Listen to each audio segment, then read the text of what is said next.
Bonsoir et bienvenue en ce mercredi 7 avril 2021. Et nous en sommes arrivés ce soir à la méditation numéro 383 et plus particulièrement à la méditation numéro 97 dans le livre de l'Apocalypse que nous méditons depuis le début de cette année. Avant de poursuivre dans nos méditations, prions. Père, dans le nom de Jésus, bien-aimé Saint-Esprit, nous venons encore à toi en toute humilité. Car nous savons que ce n'est pas par nos propres forces que nous pouvons avancer, mais c'est en nous fortifiant dans la force souveraine de notre Seigneur, ton Fils bien-aimé, notre Seigneur, notre Roi, que tu nous as donné. Nous avons pu encore le voir la semaine dernière en détail. Alors, bien-aimé Saint-Esprit, dans le nom de Jésus, viens encore nous façonner ce soir. Père, sur le tour du potier, fais de nous ce que tu veux faire afin que nous puissions entrer dans cette destinée que tu avais déjà prévue bien avant notre naissance. Et ce pourquoi tu nous as créés. Alors, ce soir encore, que nos yeux s'ouvrent à ta vérité, à ton amour, à ta justice, et que ta parole, nous éclaire. Merci, Père, dans le nom de Jésus. Merci, bien-aimé Saint-Esprit. Amen. Alors nous sommes bien sûr toujours dans la méditation de la 4e lettre à l'église de Thyatire qui se trouve dans ce chapitre 2 du livre de l'Apocalypse et plus particulièrement du verset 18 au verset 29. Ce message qui est écrit bien entendu pour l'église de Thyatire, on le rappelle régulièrement et c'est important, mais également comme toutes les lettres à toutes les églises qui représentent et qui est un message pour l'église dans son époque, dans son temps, de la création de la terre jusqu'à aujourd'hui. Ce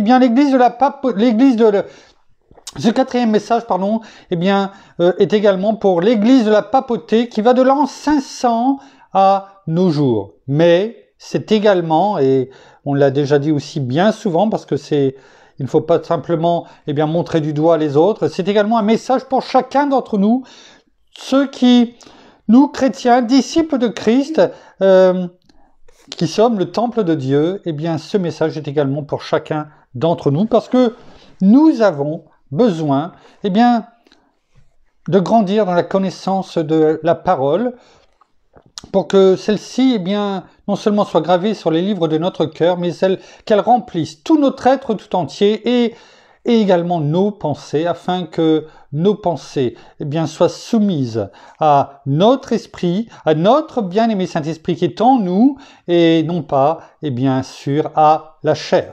C'est pourquoi la parole nous dit dans Romains, chapitre 8, qu'il n'y a donc maintenant plus de condamnation pour ceux qui sont en Christ Jésus et qui marchent non selon la chair, mais selon l'esprit. Alors, nous allons reprendre et poursuivre cette méditation en reprenant à partir du verset 21. Bien entendu, notre Seigneur ici parle de cette Jézabel, que l'on trouve au verset 20, que nous avons médité pendant beaucoup de méditations. Il est écrit à partir du verset 21 jusqu'au verset 23. Je lui ai donné du temps pour se repentir, mais elle ne veut pas se repentir de son inconduite. Voici que je la jette sur un lit, ainsi que dans une grande tribulation, et ceux qui commettent adultère avec elle, à moins qu'ils ne se repentent de ses œuvres. Je frapperai de mort ses enfants. Toutes les églises connaîtront que moi, je suis celui qui sonde les reins et les cœurs, et je vous rendrai à chacun selon ses œuvres. Je vous renvoie à la méditation d'hier pour voir un petit peu tout ce message dans sa grande partie. Mais nous allons poursuivre, sur ce passage justement où il est dit « Je suis celui qui sonde les reins et les cœurs ». Hier, nous avions vu au travers de différents versets dans la parole, notamment dans Jérémie. Je reprends les versets. Donc on a vu dans Jérémie chapitre 11 verset 20, dans Jérémie chapitre 17 verset 10, dans le livre des Psaumes chapitre 7 verset 10, dans Psaume toujours chapitre 62 verset 12. Et enfin, nous avions terminé par Matthieu chapitre 10 au verset 26, où nous avions vu qu'il n'y avait rien de caché aux yeux de notre Seigneur Jésus et aux yeux de notre Père, parce qu'ils ne font bien sûr qu'un, on le sait. Allons simplement relire Jean chapitre 17, la prière sacerdotale, et on comprendra toute chose. Et dans tous ces versets, à part dans Matthieu, mais sinon dans tous ces versets de l'ancienne, de l'Ancien Testament, eh bien, il est parlé, il est dit, il est montré que, notamment David, eh bien, remettait toutes choses et même s'il y avait des méchants, même si on avait l'impression qu'ils étaient élevés et que tout leur réussissait, eh bien, David remettait toutes choses, notamment David dans les psaumes et puis bien sûr Jérémie, au travers duquel notre Père, l'Éternel, Dieu parlait en disant « Laisse-moi faire ce qu'il faut, je suis un Dieu de justice, à moi la vengeance et non pas à toi. Retire toute haine, toute amertume de ton cœur », c'est ce que nous avions vu hier et le pourquoi. Et nous poursuivons afin de bien comprendre ce que veut dire les reins et les cœurs. Hein? C'est ce qui est écrit. Moi, je suis celui qui sonde les reins et les cœurs, qui sonde les reins et les cœurs. Alors, on l'avait un petit peu abordé hier, et donc les reins, qui sondent les reins, eh bien ça vient du nom grec néphros, hein, qui signifie rein. Hein? Et dans la parole, néphros, pour désigner et pour parler des reins, eh bien, est utilisé dans la parole pour situer l'endroit où se trouvent les pensées profondes, les sentiments de l'âme. Hein? Parce que si vous lisez régulièrement la parole, eh bien, notamment dans l'Ancien Testament, on le voit beaucoup, eh bien, on voit on l'a vu au travers des versets d'hier, on parle des reins. Et quelquefois, si on ne sait pas pourquoi on parle des reins, on peut se demander, mais pourquoi toujours parler des reins? Alors bien sûr, eh bien, et là je vous le conseille fortement, hein, on peut aujourd'hui assez facilement aller regarder au travers des différentes versions en ligne, on peut avoir ce qu'on appelle la version Strong, et qui nous permet de voir tout ce que les mots, en règle générale, ou les locutions veulent dire en grec ou en hébreu. Et là, c'est important de comprendre, quand vous verrez, quand l'on parle des reins, c'est l'endroit, néphros en grec, pour situer les pensées profondes, les sentiments de l'âme. Hein? On peut même faire la comparaison aussi, et il y a beaucoup de mots, on l'a vu hein, dans les mots grecs, qui ont aujourd'hui leur dérivé en français. On la voit régulièrement. De néphros, est venu notamment le terme français néphrologie. Hein, c'est l'étude de tout ce qui est rein, hein, fonctionnement, etc., etc. Hein, la néphrologie. Vous voyez, ça, non seulement la parole nous éclaire pour savoir ce que nous devons faire, comment nous comporter, quoi faire, laisser notre bien-aimé Saint-Esprit nous conduire afin de comprendre la parole et de bien comprendre les commandements, la voie de l'Éternel, la voie de notre Seigneur, afin de nous guider sur le bon chemin, mais elle nous apprend également, à avoir cette connaissance, non pas cette connaissance pour s'enfler, mais pour bien comprendre que ce que le monde, en fait, bien souvent veut cacher, que la parole qui a été écrite il y a bien longtemps, aujourd'hui, il y a beaucoup de mots, qui sont tirés de la parole, de la version grecque, en tout cas, que le bien-aimé Saint-Esprit, a donné aux hommes, afin qu'ils l'écrivent, et qu'aujourd'hui, nous ayons tous ces dérivés dans notre langue, en tout cas. Alors, maintenant que l'on a compris qui sondent les reins, donc on a compris, qui est-ce qui sonde les reins? Toutes les églises connaîtront que moi, Seigneur Jésus, je suis, le grand je suis finalement, je suis. Comment, Moïse, comment a demandé à Dieu, comment je dois t'appeler? Tu m'appelleras, je suis celui qui suis. Et on le voit régulièrement dans les évangiles quand le Seigneur parle. Je suis le pain de vie, hein, notamment. Et là, il nous dit, je suis celui qui sonde les cœurs. On a vu déjà, vous savez, lorsque il est dit j'essaie de vite fait de le retrouver, dans le chapitre 1er, lorsque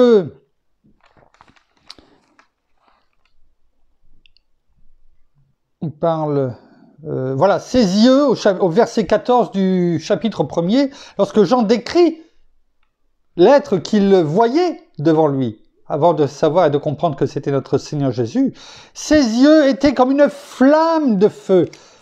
Ça traverse, ça sonde. On en a parlé aussi dans le chapitre 2. Vous voyez, on le retrouve ici. Il sonde les pensées profondes.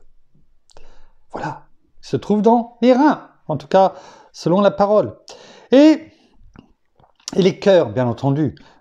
Celui qui sonde les reins et les cœurs. Et là, eh bien, le mot cœur ici vient du nom grec cardia, qui est le siège de toute vie physique et spirituelle. On le comprend, de toute vie physique. Le cœur, s'il s'arrête, c'est terminé, il n'y a plus de vie physique, on le sait.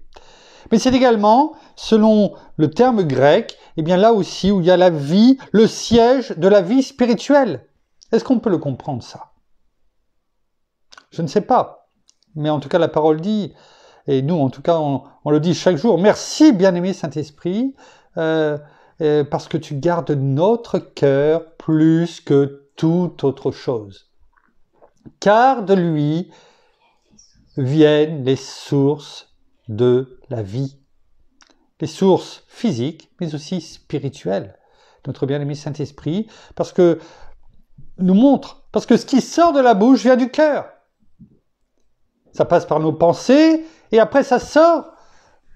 C'est mis en parole. Et bien souvent, ce qui est dit en parole, quelquefois on dit « Oh, mes paroles ont dépensé ma pensée. » Ma pensée. On est d'accord. Ou mes pensées. Mais avant d'être dans tes pensées, elles ont été dans ton cœur. Et finalement, bien, elles ont peut-être dépassé, mais c'est ce que ton cœur, ressentait, avait à l'intérieur de lui. Donc c'est pourquoi la parole nous dit bien souvent de faire attention à ce qui sort de notre bouche, parce que ce qui sort de notre bouche, en bien ou en mal, comment dirais-je, l'apôtre Jacques, dans l'épître de Jacques, on parle très très bien. On parle très bien. Allez lire l'épître de Jacques. Et après le livre des Hébreux et de Tite, si je ne me trompe pas. Et vous verrez comment dirais-je, vous vous apercevrez que la parole, après le livre des Hébreux, Jacques, l'épître de Jacques, c'est bien ça, et vous verrez que la langue est un feu qui peut embraser beaucoup de choses. Donc il est important de comprendre que beaucoup de choses viennent du cœur, passent par nos pensées avant d'être sorties par notre bouche. Alors, vient du grec cardia, et c'est ce qui a aussi donné, entre autres, en français, cardiologie, de cardia, cœur, et de logia, étude, l'étude du cœur. Cardiologie, de cardialogia. Donc c'est, voilà, en même temps, notre Seigneur nous le rappelle. C'est lui qui sonde les reins et les cœurs. Et il nous dit ensuite,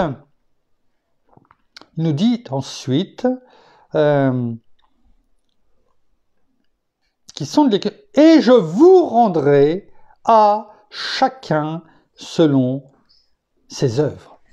Alors, ses œuvres, à chacun selon ses œuvres. Oui, on avait vu ne se repente de ses œuvres, alors que ça faisait même bizarre de le lire comme ça en français, mais c'était sous-entendu vos œuvres, mais pour parler à chacun d'entre nous, c'est ce qu'il a fait. Et là, il dit la même chose, je vous rendrai à chacun selon ses œuvres.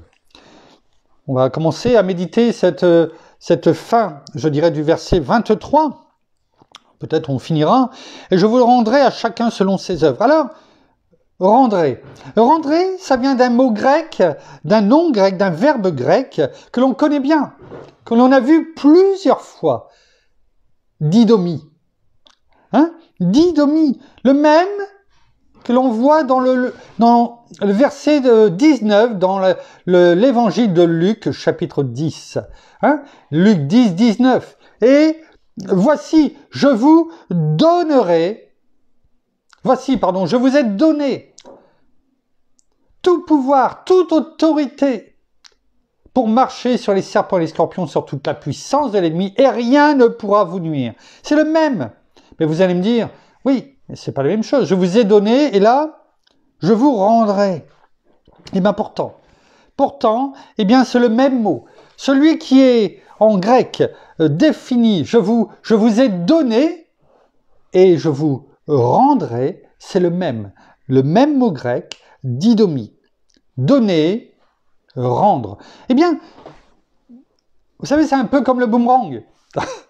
On le jette, mais il revient.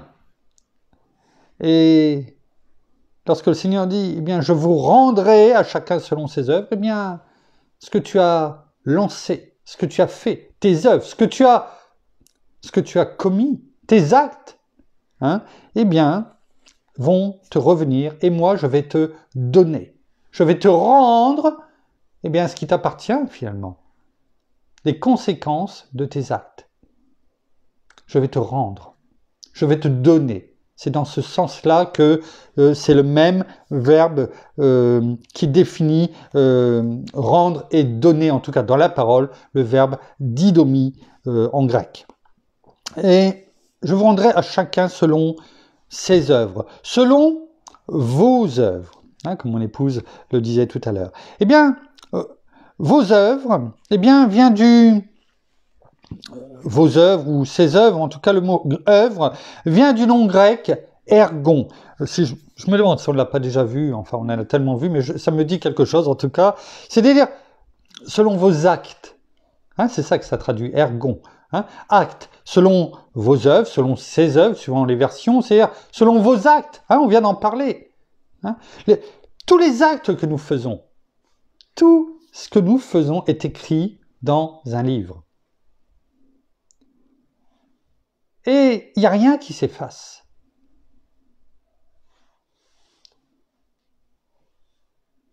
Et forcément, eh bien, il y aura une rétribution.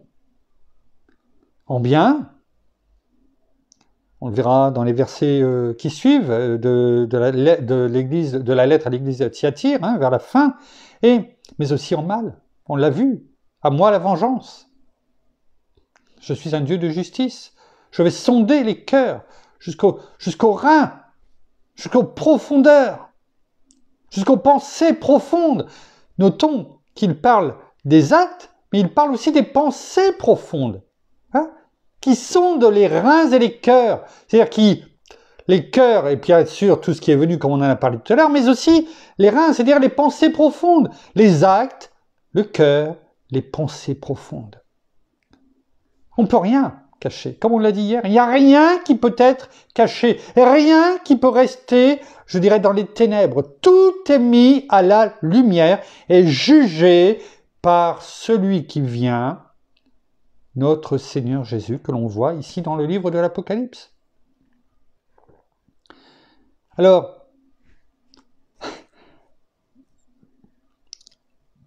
il faut prendre des bonnes habitudes. C'est pourquoi on médite et que nous sommes amenés à méditer, et que nous avons été conduits par notre bien-aimé Saint-Esprit à le faire chaque jour ensemble. Il faut prendre des bonnes habitudes. Et ces bonnes habitudes commencent aussi, bien sûr, par nos paroles, à faire attention à ce que l'on dit. Et quand on dit quelque chose, de se reprendre, de demander pardon s'il le faut. Et aussi, eh bien, de faire attention afin de retirer de notre cœur, de nos pensées profondes, tout ce qui pourrait déplaire à Dieu, à notre Seigneur. Tout simplement, on se demande, mais ce que je pense là, je suis en train de penser au plus profond de moi, par rapport à ce que j'ai entendu, par rapport aux actes des personnes, etc. Qu'importe les situations. Est-ce que notre Seigneur penserait comme je pense, par rapport à tout ce que j'ai pu entendre, méditer, lire? Est-ce que notre bien-aimé Saint-Esprit me met à cœur? Est-ce que notre Seigneur penserait ou dirait la même chose, ou ferait la même chose? C'est une habitude à prendre. Je ne dis pas que c'est facile. Si c'était facile, je dirais, notre Seigneur ne serait peut-être même pas venu. Hein? Si c'était facile. Non. Mais c'est important.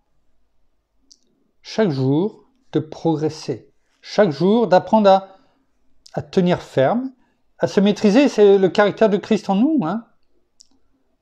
Que l'on retrouve dans Galates 5, 22. L'amour, la joie, la paix, la patience, la bonté, la bienveillance, la fidélité, c'est-à-dire la foi. C'est par la foi, eh bien, je sais que je vais y arriver, pas par moi, mais par Christ Jésus, son caractère en moi, par la foi, ce don gratuit qu'il nous a donné, la douceur, la maîtrise de soi.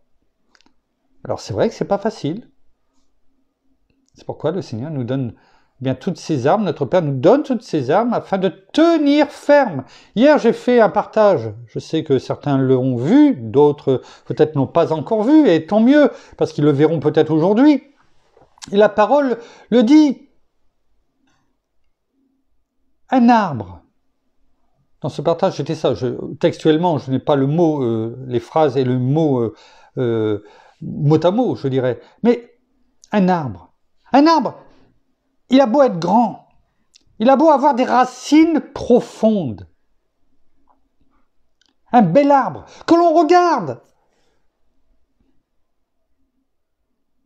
Est-ce que c'est parce qu'il est grand, il est beau, il a des racines profondes que le vent dit « je ne vais pas souffler sur toi » ?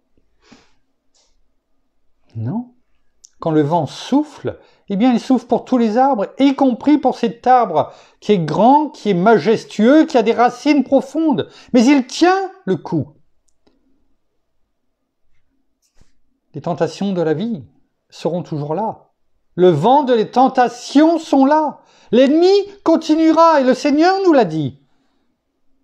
Il nous a donné toutes choses afin que nous nous revêtions de toutes ces armes, défensives et offensives avec la parole de Dieu, que nous méditons. Est-ce que cela veut dire que le vent de la tentation ne soufflera pas sur nous? Bien sûr que si. Mais nous tenons ferme, comme l'image de cet arbre flamboyant, majestueux, qui a des racines profondes et qui est soumis au vent comme tous les autres arbres.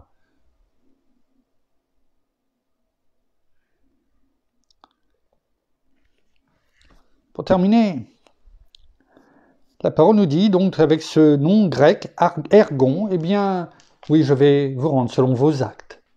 Rappelez-vous, ce boomerang, ça va revenir par moi, selon ce que chacun entreprend de faire aujourd'hui. Nous terminerons avec ce qui est écrit dans Galates. Dans Galates chapitre 6, versets 7 à 10. Galates, chapitre 6, versets 7 à 10. Il est écrit « Ne vous y trompez pas. On ne se moque pas de Dieu. » C'est un avertissement. Il était déjà là. Et le même avertissement, je dirais un petit peu plus serré, je dirais c'est même plus un avertissement, c'est un châtiment si tu ne te repens pas. Donc il y a toujours cette main tendue. Donc ne vous y trompez pas, on ne se moque pas de Dieu. Ce qu'un homme aura semé, il le moissonnera aussi. La parole nous dit, tout ce qui sort de ta bouche, tout ce que tes actes, tout cela, eh bien, aura des conséquences. Et je dirais, même si tu viens demander pardon, tu seras pardonné par notre Seigneur, bien sûr, par notre Père, mais cela n'empêchera pas la conséquence de tes actes. Il y aura toujours la conséquence, parce que tu ne pourras pas rattraper tes actes et tes paroles. Ils auront été faits. Tu peux venir demander pardon, et il le faut. C'est bien. Mais il y aura toujours la conséquence. La conséquence, bien sûr, ici, Elle sera différente, bien sûr, de notre Seigneur parce que nous nous sommes repentis. Mais il y aura toujours la moisson de ce que tu as semé. Verset 8. Celui qui sème pour sa chair moissonnera de la chair. Tu veux t'occuper de tout ce que tu vois du monde? Tu veux vivre? Après moi le déluge. Sortir, t'amuser, boire, fumer de toutes choses. Être infidèle. Te vautrer, eh bien, dans la luxure. Fais, le Seigneur ne t'empêchera pas.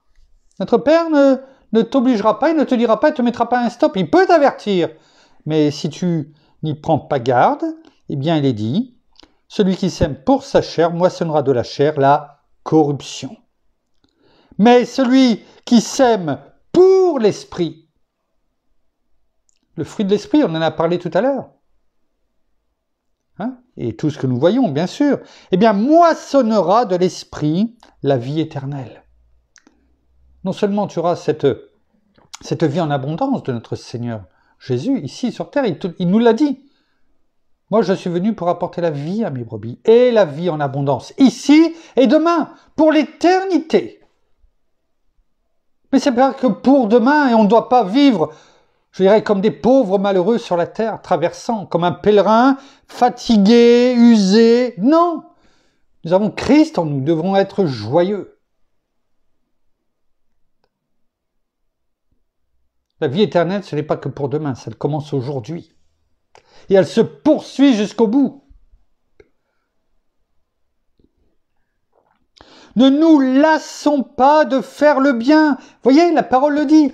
On ne doit pas se lasser. Pourquoi la parole nous le dit? Parce qu'elle sait que, eh bien, il y aura des tentations, il y aura peut-être des moments un peu plus durs, des moments de fatigue, comme quand on marche. Hier, on a vu un reportage, eh bien, sur les gens qui allaient jusque Saint-Jacques-de-Compostelle. Je ne parle pas de tout ce qui entoure, qu'importe, mais il y avait des moments sur ce chemin, et encore, c'était juste la partie du début de l'Espagne, du nord de l'Espagne jusqu'au nord-ouest de l'Espagne où se trouve, eh bien, Saint-Jacques-de-Compostelle.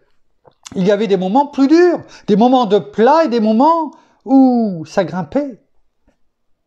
Des montagnes où ça allait jusqu'à 1800 mètres. Le chemin du pèlerin, eh bien, peut-être dur par moments. Et on peut se lasser et s'arrêter. Ou comme hier, eh bien, dans le reportage, eh bien, faire du stop et puis se dire oh, je vais me faire prendre en voiture, je ne vais pas continuer. Je vais me faire conduire jusque... Non, il y a des endroits où tu dois passer. Il y a des leçons que tu dois apprendre. Mais tu ne dois pas te lasser. Et tu dois justement te munir de toutes ces armes. Et te fortifier, comme il est dit en Philippiens 4,13. Je puis tout par Christ qui me fortifie. Mais il ne suffit pas de le dire. Il faut le comprendre. Je puis tout par Christ qui me fortifie, mais parce qu'il est en toi. Et s'il est en toi, tu pourras venir te fortifier en lui parce que tu es en lui. Mais avant, pour être en lui et lui en toi, eh bien, il faut qu'il vienne habiter chez toi. Et il faut aussi que tu gardes ses commandements, sa parole. Allez relire chapitre 14, chapitre 15 de l'évangile de Jean, c'est clair.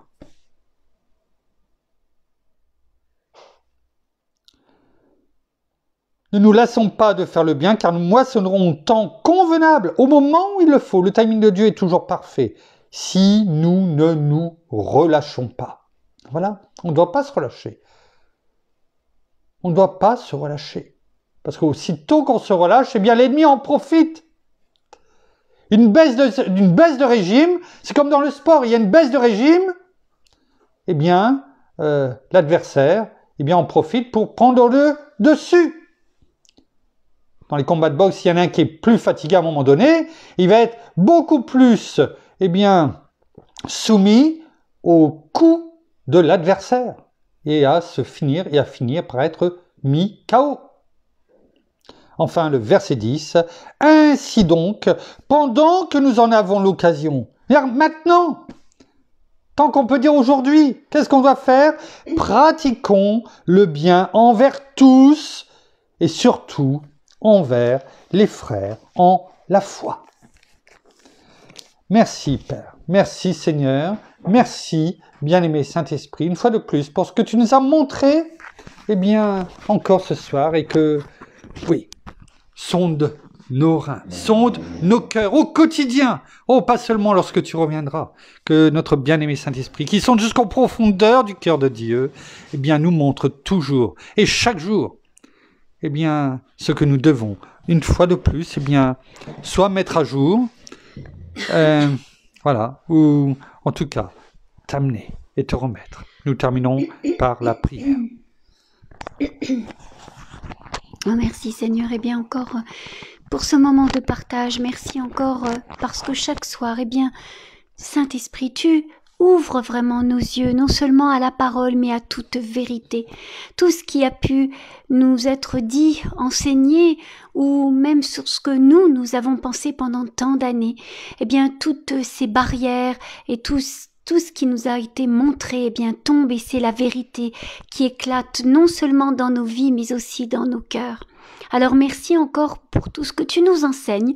Chaque jour, montre-nous toujours à garder nos voies droites, non seulement là où nous marchons, mais dans tout ce que nous faisons, dans tout ce que nous disons, dans tout ce que nous réalisons, que ce soit dans notre vie de famille, dans notre vie au travail, dans notre vie aussi avec les uns et les autres, eh bien fortifions-nous et surtout, eh bien restons toujours droits, toujours intègres, ayons toujours cette droiture devant nous, ayons toujours vraiment cet amour les uns pour les autres, mais surtout, eh bien, en restant droit et surtout fidèle, comme toi tu l'es, parce que toi tu es fidèle, tu es un Dieu fidèle, un Dieu juste, et surtout tu es bienveillant vers chacun d'entre nous.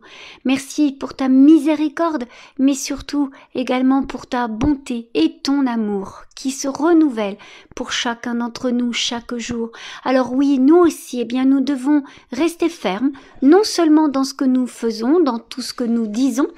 Bien sûr, nous l'avons bien compris, attention à tout ce que nous disons, parce que tout ce que nous pouvons déclarer, proclamer de nos bouches, eh bien, vient de notre cœur, mais aussi de nos pensées, et souvent nous ne pouvons rattraper ce qui a été dit. Alors, soyons vraiment vigilants sur tout ce que nous pouvons dire et tout ce que nous pouvons penser également. Gardons aussi vraiment cette maîtrise de soi, comme tu nous le demandes, il est écrit bien sûr dans les fruits de l'esprit et cette douceur, parce que c'est par cette douceur aussi que, eh bien, nous pouvons aussi nous faire connaître parmi les uns et les autres. Alors merci encore de nous enseigner chaque jour, merci surtout de nous fortifier et que bien sûr nous venions chaque jour nous aussi nous fortifier auprès de toi. Alors soyez tous abondamment bénis frères et sœurs dans le nom de notre Seigneur Jésus-Christ. Amen. Voilà, ainsi s'achève la méditation de ce soir. Nous vous bénissons abondamment de toutes les bénédictions spirituelles dans les lieux célestes en Christ. Nous saluons, comme à l'accoutumée, bien nos amis au Québec, au Canada, en francophonie, en France, à Paris, autour de chez nous. Et en tout cas, nous vous souhaitons une bonne fin de journée pour certains, une bonne soirée pour d'autres, un bon appétit. En tout cas, à toutes et à tous, une très bonne nuit dans la paix de notre Seigneur Jésus-Christ, dans sa paix qui est là et qui tombe sur nous, sur chacun d'entre nous. Et nous vous donnons rendez-vous demain soir, au même endroit, à la même heure. En attendant, soyez bénis. À demain. Au revoir.